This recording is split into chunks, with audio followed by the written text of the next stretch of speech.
Israel ফিলিস্তিন যুদ্ধের পরেই কি ইমাম মাহাদির আগমন ঘটবে? এই নিয়ে দেখা যাচ্ছে নানা কল্পনা জল্পনা। কিছু ইসলামিক স্কলার এটাও বলেছেন ইমাম মাহাদির আত্মপ্রকাশের আলামত পূরণ হয়ে গেছে। এই যুদ্ধের মাধ্যমে কি ইমাম মাহাদির আগমন ঘটবে? আখেরি জামানায় ইমাম মাহাদির আত্মপ্রকাশ কিয়ামতের সবচেয়ে বড় আলামত। তিনি এসে ইসলাম ধর্মকে সংস্কার করবেন এবং নবীজি সাল্লাল্লাহু আলাইহি ওয়াসাল্লামের উম্মতের দায়িত্বভার গ্রহণ করবেন। কিয়ামতের পূর্বে পৃথিবী জুড়ে অন্যায়, অত্যাচার, দুর্নীতি, জিনা, ব্যভিচার ইত্যাদি ব্যবহারে বৃদ্ধি পেয়ে এক বিভীষিকাময় অবস্থার সৃষ্টি হবে।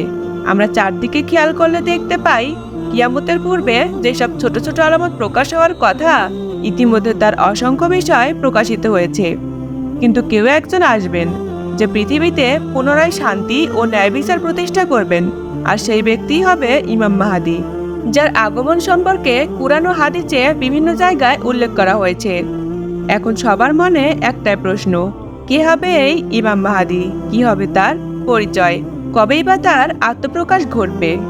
নবীজি সাল্লাল্লাহু আলাইহি ওয়াসাল্লাম বলেছেন, যদি দুনিয়ার আর একদিন অবশিষ্ট থাকে তবে আল্লাহ পাক সেই দিনকে অত্যন্ত দীর্ঘায়িত করবেন এবং আমার থেকে অথবা আমার পরিজন থেকে একজন লোক আবির্ভূত করবেন, যার নাম হবে আমার নামে এবং যার পিতার নাম হবে আমার পিতার নাম অনুরূপ। সে পৃথিবীকে ইনসাফে পরিণত করবেন, যেরূপটা জুলুমে পরিপূর্ণ ছিল। সুনানে আবু দাউদ, হাদিস 4282। অর্থাৎ ইমাম মাহাদির নাম হবে মুহাম্মদ বিন আব্দুল্লাহ। ইমাম মাহাদি তার নাম নয়, তার উপাধি, যার অর্থ হিদায়ত প্রাপ্ত। তার পুরো নাম মুহাম্মদ ইবনে আব্দুল্লাহ আল ফাতিমি আল হাসানি। এমনকি ইমাম মাহাদির আচরণেও আমাদের নবীর অনুরূপ হবে। তিনি আরো বলেছেন, মাহাদি আসবেন আমার বংশধর হতে। তার কপাল হবে উজ্জ্বল এবং নাক হবে উঁচু। পৃথিবী হতে জুলুম নির্যাতন দূর করে দিয়ে তিনি ন্যায় ও ইনসাফ দ্বারা তা ভরিয়ে দিবেন। 7 বছর পর্যন্ত তিনি পৃথিবীতে রাজত্ব করবেন। ইমাম মাহাদির আগমন নিয়ে অনেক হাদিস রয়েছে।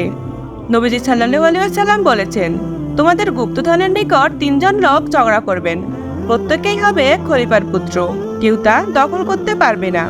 অতঃপর পূর্বের দিক থেকে একদল কালো পতাকাধারী লোক আসবে, তারা কল্যাণ কামনা করবে, কিন্তু তা হতে দেওয়া হবে না। তাই তারা যুদ্ধ করবে এবং বিজয়ী হবে, কিন্তু তারা ততক্ষণ ক্ষমতা গ্রহণ করবে না যতক্ষণ না তারা আমার পরিবারের লোকের মাঝে একজনকে দেয়। এই হাদিস থেকে বুঝতে পারি তিনি পূর্বের কোনো দেশ থেকে বা অঞ্চল থেকে প্রকাশিত হবে, অর্থাৎ হতে পারে মদিনা কিংবা সিরিয়া উপমহাদেশের থেকে প্রকাশিত হবেন, কিন্তু নির্দিষ্ট স্থানের নাম কোথাও উল্লেখ করা হয়নি। ইসলামী সুন্নি হাদিস অনুসারে তিনি ক্ষমতা গ্রহণের কয়েক দশক পূর্বে জন্মগ্রহণ করবে, কিন্তু এর বিপরীতে শিয়ারা বিশ্বাস করেন যে ইমাম মাহাদি আজ থেকে 1000 বছর পূর্বেই জন্মগ্রহণ করেছেন। জন্মের কয়েক বছর পর তিনি আত্মগোপনে চলে যান। তার কারণ হলো অত্যাচারী শাসকের বিরুদ্ধে তাকে যেন দায়বদ্ধ হতে না হয় এবং নিহত হওয়ার আশঙ্কায়, এবং তাদের ধারণা অনুযায়ী তিনি এখন পর্যন্ত আল্লাহর থেকে ক্ষমতা লাভ করেননি। এখনো তিনি সাধারণ মানুষের মতোই কোথাও লুকিয়ে আছেন। যখন তিনি ক্ষমতাপ্রাপ্ত হবেন তখন তিনি আত্মপ্রকাশ করবেন। এই হাদিসটি একদমই ভুল এবং মিথ্যা। এর যথার্থ প্রমাণ কোথাও পাওয়া যায়নি।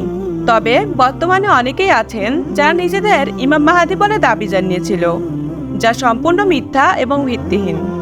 ইবনে কাসির বর্ণনা করেছেন, নবীজি সাল্লাল্লাহু আলাইহি ওয়াসাল্লাম বলেছেন, আমি তোমাদের কাছে মাহাদির সুসংবাদ দিচ্ছি, যে আমার উম্মতের মাঝে প্রেরিত হবে মানুষের শত মতভেদ এবং প্রচন্ড ভূমিকম্প হওয়ার সময়। নবীজি সাল্লাল্লাহু আলাইহি ওয়াসাল্লাম বলেছেন, এমন হবে সেই দিন, যেই দিন তোমাদের মাঝে ঈসা ইবনে মরিয়ম আলাইহিস সালাম আগমন করবেন।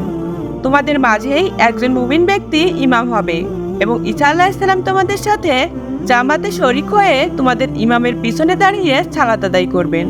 ইমাম মাহাদির সময়কালে হযরত ঈসা আলাইহিস সালাম আসমান থেকে পৃথিবীতে অবতরণ করবে এবং দাজ্জালকে ধ্বংস করবেন। ইমাম মাহাদি ঈসা আলাইহিস সালামের সাথে দাজ্জালের বিরুদ্ধে যুদ্ধে লিপ্ত হবেন এবং দাজ্জালের ফিতনা থেকে এই পৃথিবীকে রক্ষা করবেন। আবু সাঈদ খুদরি রাদিয়াল্লাহু নবীজি সাল্লাল্লাহু আলাইহি ওয়াসাল্লামের হতে বর্ণনা করেছেন, আখেরি জামানায় আমার উম্মতের ভিতর ইমাম মাহাদির আগমন ঘটবে। তার শাসনামলে আকাশ থেকে প্রচুর বৃষ্টিপাত হবে, জমিন প্রচুর ফসল উৎপাদন করবে।